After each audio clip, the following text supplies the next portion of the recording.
Uttaranchal University, Dehradun, NAC A+ accredited university. నమస్తే సుబ్బారావు గారు. నమస్తే అండి. ఎడ్యుకేషన్ దీని నుంచే పిల్లలు జీవితాన్ని ఎలా ముందుకు తీసుకెళ్ళాలి, ఎలా వ్యవహరించాలనే విషయాలను నేర్చుకుంటూ వచ్చాం. ఇప్పుడున్న జనరేషన్లో మనం చూస్తే ఎడ్యుకేషన్ ఒక్క అకాడమిక్ స్కిల్స్ ఏవైతే ఉంటాయో అవి మాత్రమే వాళ్ళ బ్రెయిన్స్లో డెవలప్ చేసే విధంగా కనిపిస్తూ ఉంటుంది. రిలేషన్స్ కావచ్చు, లేదు అంటే ఇంకా సమాజంలో జరిగే కొన్ని యాక్టివిటీస్కి సంబంధించి కావచ్చు, వాటిపైన పిల్లలకు పెద్దగా ఏం తెలియట్లేదు.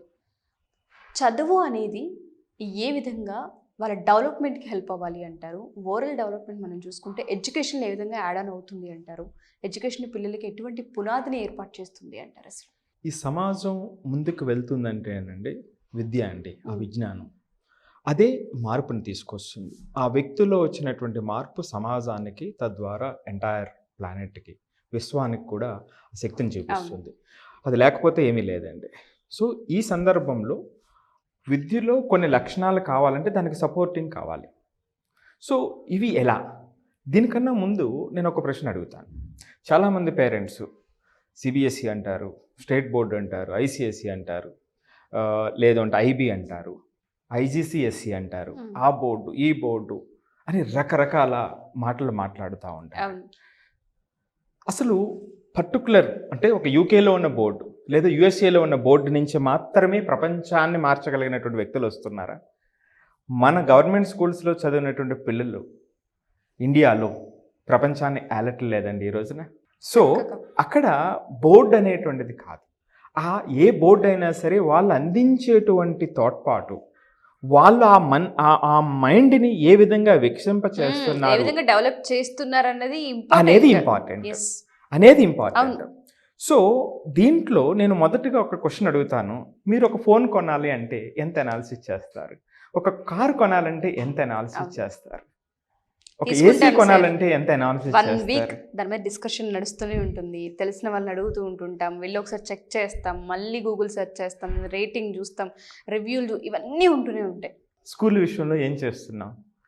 వాళ్ళ మాట వీళ్ళ మాట పట్టుకుని, లేదా మనకు తెలిసినటువంటి కొంత నాలెడ్జ్తో వెళ్ళిపోతున్నామా, లేదా నిజంగా అక్కడికి వెళ్ళి ఈ క్వాలిటీస్ మీ స్కూల్లో ఉన్నాయా, మీరు ఏం చేస్తున్నారు అని అడిగేటువంటి అవకాశం ఉందా? ఆ స్పేస్ పేరెంట్స్ తీసుకోవట్లేదు. ఆ స్కూల్ బిల్డింగ్ అందంగా ఉంటే చాలు కళ్ళకి అనేది మాత్రమే పేరెంట్స్ చూస్తున్నారు, అంతే చూస్తున్నారు. సో మరి లోపల ఏం జరుగుతుంది అనేటువంటిది. సో ఎందుకంటే కొంతమంది పేరెంట్స్ కూడా మనం కొన్ని ఈ మధ్య వీడియోస్ హాస్టల్కి సంబంధించి రకరకాల వీడియోస్ చేసినప్పుడు చాలా కామెంట్స్, చాలామంది కాల్స్, నిజంగా ఇవి ఉండాలండి కానీ మేము అక్కడికి వెళ్ళి అడగలేనటువంటి పరిస్థితి అని ఎక్స్ప్రెస్ చేస్తూ ఉన్నారు. మన ఉద్దేశం ఏమిటంటే ఈ అవేర్నెస్ పేరెంట్స్లో వచ్చినట్లయితే, వినియోగదారుడే కదండి పేరెంట్ అంటే, ఒక రకంగా బిజినెస్ భాషలో చెప్పుకోవాలంటే, సో వీళ్ళు ఇది డిమాండ్ చేసినప్పుడు ఆటోమేటిక్గా కావాల్సినవి వస్తాయి అనేది మన ఉద్దేశం. సో ఆ విధంగా మార్పు రావాలి అనేటువంటిది. సో ఈ విధంగా ఎవరినైనా సరే మీకు అసలు మీ పిల్లవాడు బాగా చదువుతున్నాడా లేదా బాగున్నాడా అంటే మొట్టమొదటి ఆలోచించేటువంటి పాయింట్ ఏమిటంటే మార్క్స్ అంటారు. మరి మార్క్స్ అనేటువంటి 3 సంవత్సరాల పిల్లవాడి దగ్గర నుంచి 20 సంవత్సరాల పిల్లవాడి వరకు మార్కులను బట్టి వాళ్ళ యొక్క ఉన్నతిని మనం చూస్తూ ఉంటామండి. ఇది కరెక్ట్ కాదు అనేటువంటిది నేను స్పష్టంగా చెప్తున్నానండి. అదొక్కటే కాదు, నేను 100 మంది పిల్లల్ని 2006 నుంచి ఈ రోజు వరకు వివిధ స్థాయిల్లో ఉన్నటువంటి పిల్లలు, అంటే అప్పుడు ఎలా చదివారు, అప్పుడు వాళ్ళ పరిస్థితి ఎట్లా ఉండేది, ఇప్పుడు ఏ స్థాయిలో ఉన్నారు, ఏ పొజిషన్స్కి వెళ్ళారు, ఎంత సక్సెస్ అయ్యారు అనేటువంటిది స్పష్టంగా 100 మంది పిల్లల్ని నేను రీసెర్చ్ చేసి చూశానండి, నా దగ్గర చదువుకున్న పిల్లల్ని. సో ఇక్కడ మార్కులకి ఇక్కడ ఉన్నతికి డైరెక్ట్ రిలేషన్ లేదు. దానికోసం నేను ప్రత్యేకించి చెప్తున్నాను. నేను ఏదో ఇవి గాలి మాటలు కాదు. సో చాలా రీసెర్చ్ చేసి 100 మందిని చూసి చెప్తున్నటువంటి మాటలు. సో మార్క్స్ ఒక్కటే మనం అందరూ చూస్తాం. ఉషా గారు, ప్రతి క్లాసులో అందరికీ టాప్ మార్క్స్ వస్తాయండి? సాధ్యం అవుతుందా? ప్రపంచం మీద ఎక్కడైనా ఏ మూలకైనా వెళ్తే మనకు సాధ్యం అవుతుందా చెప్పండి? మరి సాధ్యం కాని దాన్ని మనం చూసి వాళ్ళకు ఉన్నటువంటి ఆ స్ట్రెంగ్త్ని మనం వీకెన్ చేసేస్తున్నాం, చేయటం లేదంటారా? సో మరి ఎక్కడ మొదలు పెట్టాలి? ఈ డిస్కషన్ ఎక్కడ మొదలు పెట్టాలి? సో ఈ డిస్కషన్ ఎక్కడ మొదలు పెట్టాలి అంటే ఖచ్చితంగా ప్రతి వ్యక్తికి కూడా నేను చెప్పబోతున్నటువంటి 5 డైమెన్షన్స్ అండి. పర్టికులర్గా స్కూల్ అనేటువంటిది చాలా ఇంపార్టెంట్ కాబట్టి, స్కూల్లోనే పిల్లలు ఎక్కువ కాలం గడుపుతుంటారు కాబట్టి ఇక్కడ మాత్రం వికసించాలి. ఆ 5 డైమెన్షన్స్ ఆ మనస్సులో వికసించాలి ఆ సపోర్ట్తో. దానికి ఫ్యామిలీ కానివ్వండి, కుటుంబం కానివ్వండి సపోర్ట్ చేయాలి. మొదటిది ఫిజికల్ డైమెన్షన్. ఒక వ్యక్తి ఫిజికల్ డైమెన్షన్ అంటే ఫిజికల్ యాక్టివిటీ చూడండి. సైన్స్ చెబుతూ ఉంది ఫిజికల్ యాక్టివిటీ చేస్తే మన యొక్క మెంటల్ రిలీఫ్ వస్తుంది. మనలో ఉత్పత్తి అయ్యేటువంటి కొన్ని న్యూరో ట్రాన్స్మిటర్స్ మన మెంటల్ పీస్కి హెల్ప్ చేస్తాయి.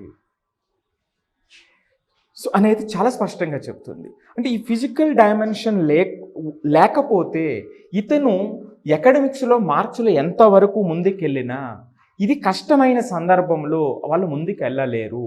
అంటే వాళ్ళకు అనువుగా ఉన్నప్పుడు వెళ్తారు తప్ప ఎప్పుడైతే కష్టం అవుతుందో అప్పుడు దాన్ని మొత్తం వదిలేస్తారు. నేను లక్షల మంది పిల్లల్ని జేఈ నీట్ కోచింగ్లో ఈ పాయింట్ దగ్గరే చాలామంది పేరెంట్స్, సార్ మా పిల్లవాడు 10th వరకు కూడా స్కూల్ టాపర్ అండి, ఎప్పుడూ కూడా 99% తగ్గలేదండి అని చెప్తూ ఉంటారండి. సో ఇక్కడికి వచ్చిన తర్వాత వాళ్ళలో 50% పిల్లలు వెంటనే 2 నెలలకే చేతులు ఎత్తేసి నా వల్ల కాదు అనేటువంటి పిల్లలు ఉంటారండి.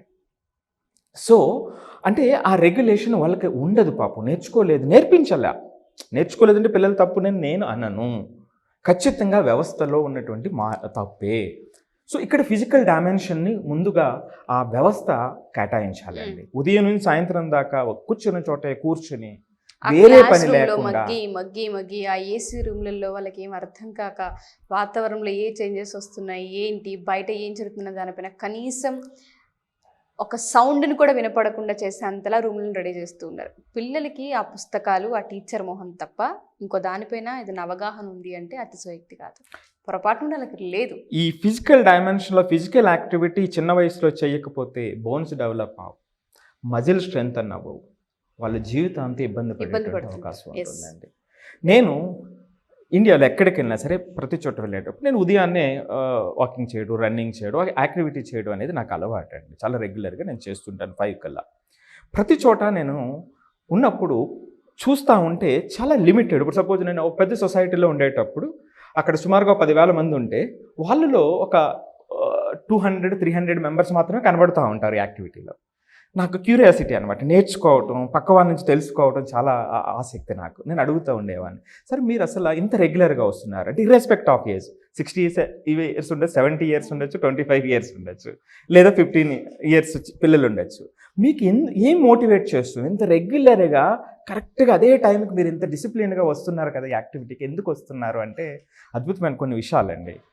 వాళ్ళు చిన్నప్పుడు స్పోర్ట్స్లో యాక్టివిటీలో ఉండొచ్చు, లేదా వాళ్ళ పేరెంట్స్ నేవీలో కానీ మిలిటరీకి సంబంధించినటువంటి యాక్టివిటీలో ఉండొచ్చు, లేదా స్కూల్లో వాళ్ళు చాలా స్పోర్ట్స్కి ఇన్క్లైన్ ఉండొచ్చు అనమాట అండి. సో కొంతమంది పిల్లల్లో ఏమవుతుందంటే వాళ్ళు పెద్దలు లేనప్పటికీ పెద్దలు డిసిప్లిన్గా ఉండేవారు, అప్పుడు పిల్లవాడు డిసిప్లిన్గా ఉండేవాడు కాదు. అంటే 40-50 ఇయర్స్ వాళ్ళని నేను అడిగిన అప్పుడు మా నాన్నగారు చాలా రెగ్యులర్గా ఉండేవారండి, ఎప్పుడో ఒకసారి నాకు కనెక్ట్ అయ్యింది అని నేను కూడా మొదలుపెట్టాను ఒక 5-10 ఇయర్స్ నుంచి అని చెప్పారు. కొంతమంది చిన్నప్పుడే కనెక్ట్ అయినటువంటి. అంటే ఈ ఫిజికల్ డైమెన్షన్ అనేది ఎందుకు నేను ఎంత నొక్కి చెప్తున్నానంటే ఉషా గారు, ఇది జీవితాంతం మనకు తోడు ఉంటుందండి, జీవితాంతం తోడు ఉంటుంది. సో ఇది మొట్టమొదటిగా ఉండాలండి. రెండోది social dimension. Social emotional 2 important. అంటే intra skills, interpersonal skills, intrapersonal skills.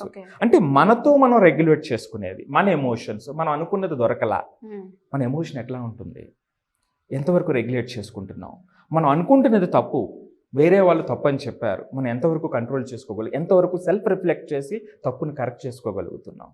ఇది మనలో మనం. సో ఇంటర్పర్సనల్ స్కిల్స్, మనం వేరే వాళ్ళతో సంభాషించేటప్పుడు ఎటువంటి సంబంధాన్ని మనం చూపిస్తున్నాం, ఎటువంటి గౌరవాన్ని చూపిస్తున్నాం, ఎంత అటెన్షన్ మనం చూపిస్తున్నాం, వాటిలో ఎంత నాలెడ్జ్ని మనం ఎక్స్ట్రాక్ట్ చేసుకుంటున్నాం. సో ఇద్దరి మధ్య కాన్ఫ్లిక్ట్ వచ్చేటప్పుడు ఆ వాతావరణాన్ని మనం ఎలా తీసుకుంటున్నాం, ఆ సంబంధాన్ని ఏ విధంగా మనం చూస్తున్నాము అనేటువంటివి సోషల్ అండ్ ఎమోషనల్ డైమెన్షన్స్ అండి. ఓకే. వీటి గురించి స్పష్టమైనటువంటి లోతైనటువంటి ప్రాక్టికల్గా వాళ్ళకి నేర్పించాలండి చిన్న చిన్న యాక్టివిటీస్తో. ఇక 4వది స్పిరిచువల్ డైమెన్షన్ అండి. పర్టికులర్లీ మన ఇండియాకి అది ఒక మంచి వరం అండి. అంటే ఎందుకంటే స్పిరిచువల్ డిఫరెంట్ రిలీజియన్స్ ఉంటాయి. ఏ రిలీజియన్ అయినా చెప్పేటువంటిది ఆ యాక్టివిటీస్, వాళ్ళు చెప్పేటువంటి మాటలు యాక్టివిటీస్ కూడా మనసుని ప్రశాంతత తీసుకొచ్చాయండి. మనల్ని మనం ప్రశాంతంగా ఉంచుకునేటువంటిది ఇది. ఇస్లాం అయినా కానివ్వండి, హిందూ మతం అయినా కానివ్వండి, క్రిస్టియన్ అయినా కానివ్వండి, జైన్ అయినా ఏదైనా కానివ్వండి, డిగ్రీస్ వేరే ఉంటుంది తప్ప అల్టిమేట్ ఎయిమ్ మాత్రం మనసును ప్రశాంతంగా, సో ఆ సంబంధాలు ఏవైతే ఇప్పటి వరకు నేర్చుకున్నామో వాటిని మరింత అందంగా తయారు చేయడానికి ఉపయోగపడేదండి. సో ఇది ఖచ్చితంగా మనం ఏదైతే ఆ స్పిరిచువాలిటీ పాత్రలో ఉన్నామో, ఏ మతానికైతే చెందామో దానికి సంబంధించినటువంటి ఆ లోతైన అవగాహన పెంచే విధంగా వీళ్ళని రెడీ చేయవలసిన అవసరం ఉందండి. ఇక 5th ఇంటలెక్చువల్ డైమెన్షన్. సో ఈ రోజున ఈ సొసైటీ స్కిల్ బేస్డ్ అండి. మీ దగ్గర స్కిల్స్ లేకపోతే ఎవరు మన వైపు చూడరు. ఏదో ఒక టాలెంట్ ఉంటుంది. సో ఒక్కొక్కరికి ఒక్కొక్క టాలెంట్ ఉంది. సో దాంట్లో ఒక లాజికల్ స్కిల్స్, తార్కికమైనటువంటి ఆలోచన పెంపొందించాలి. ప్రాబ్లమ్ సాల్వింగ్ స్కిల్స్ని వాళ్ళకి ఆ చిన్నపిల్లలకి ఐడెంటిఫై చేయాలి. అంటే సపోజ్ అంటే ఒక మ్యాథ్స్ ఒక 2 4 జార్ 8 అని తెలుసుకున్నటువంటి పిల్లవాడిని ఒక ప్రాక్టికల్ వేలో తీసుకొస్తే, అంటే నీ దగ్గర 2 టాయ్స్ ఉన్నాయి, అలా మన దగ్గర 4 మెంబర్స్ ఉన్నాం, ప్రతి ఒక్కరి దగ్గర కూడా 2 టాయ్స్ ఉన్నాయి. ఎలా ఎన్ని అవుతున్నాయి టోటల్ అంటే 2+2+ అనే వెళ్ళకుండా దీన్ని వాడు అప్లై చేయగలిగేటువంటి పరిస్థితి పట్టుకొస్తే, నేను చిన్నపిల్లల విషయంలో చెప్తున్నా, అది పెద్ద స్థాయికి వచ్చేటప్పటికి అది ఏదైనా ప్రపంచాన్ని శాసించేటువంటి స్థాయికి వాళ్ళ ఆలోచన వస్తుందండి. యూట్యూబ్ ఉందండి. ఎక్కడ మొదలైంది ఉషా గారు? యూట్యూబ్ అనేటువంటి ఈ ప్రపంచం ఎక్కడ? ఒక చిన్న షెడ్లో 3 మధ్య మొదలైందండి. మరి ఈ రోజున ఎంతమంది దాని మీద ఆధారపడి ఉన్నారు? ప్రపంచాన్ని ఈ మూల నుంచి ఆ మూలకు మొత్తం మార్చి పడేసింది ఆ చిన్న ఆలోచన. సో అది నేను అనేటువంటిది. సో ఈ విధంగా ఒక స్కూల్ అనేటువంటిది ఈ 5 డైమెన్షన్స్ని నొక్కి, సో దాన్ని దృష్టిలో పెట్టుకుని వాళ్ళ యొక్క యాక్టివిటీస్ ఈ ధోరణిలో ఉంటే వాళ్ళ జీవితం అద్భుతం అవుతుంది. వాళ్ళ జీవితం అద్భుతం అవుతుంది. అది సో ఎవరైనా సరే పేరెంట్స్ మా ఈ వీడియో కనుక చూస్తే పిల్లల్ని స్కూల్స్లో జాయిన్ చేస్తూ ఉంటే, ఇది ఆ సీజనే కాబట్టి ఇప్పటి వరకు వాళ్ళ జీవితం ఒక ఎత్తు అనుకుని ఇప్పటి నుంచి అంటే డెసిషన్ తీసుకునే ముందు ఎపిసోడ్ 1కి 4 సార్లు వినే ప్రయత్నం అయితే చేయండి. పిల్లల జీవితాల్లో ఏవైతే సుబ్బారావు గారు ఎక్స్ప్లెయిన్ చేశారో ఈ 5 చాలా అవసరం. ఎందుకు అంటే పిల్లల జీవితం మొత్తం వీటిపైన ఆధారపడి ఉంటుంది. ఒక చదువులు, పుస్తకాలు ఇవి మాత్రమే కాదు, జీవితం చాలా ఉంది. వాటన్నిటిని నేర్చుకోవాలి, ఎక్స్పీరియన్స్ చేయాలన్నదే మా ఉద్దేశం. సో ఎవరైనా సరే మా ఈ వీడియో చూస్తే ఇంకొంతమంది పేరెంట్స్కి షేర్ చేసే అవకాశాన్ని కల్పించండి. టీచర్స్ ఎవరైనా మా ఈ వీడియో చూసినా ఇది ఎలా, ఏ విధంగా పిల్లల్ని మేము ఎలా మోటివేట్ చేయొచ్చు, పిల్లలతో మేము ఎలా ఇంటరాక్ట్ అవ్వచ్చు, వీటన్నిటిని ఏ విధంగా వాళ్ళలో మేము అంటే ఎలా ఎక్స్ప్లెయిన్ చేయాలన్న ప్రాసెస్ మీకు తెలుసుకోవాలనుకున్నా సుబ్బారావు గారు ఖచ్చితంగా మీకు గైడెన్స్ ఇవ్వడం జరుగుతుంటుంది. అలా ఎవరైనా అప్రోచ్ అయినా ఖచ్చితంగా మేము వాళ్ళని యాక్సెప్ట్ చేస్తాం. కింద స్క్రోల్ అవుతున్న కాంటాక్ట్ నెంబర్ని కాంటాక్ట్ చేస్తే సుబ్బారావు గారిని మీకు పూర్తి వివరాలు అందిస్తారు. Thank you sir. Thank you so much. Suman టీవీలో మీ పర్సనల్ అండ్ బిజినెస్ ప్రమోషన్స్ కోసం కింది నెంబర్కి కాంటాక్ట్ చేయండి.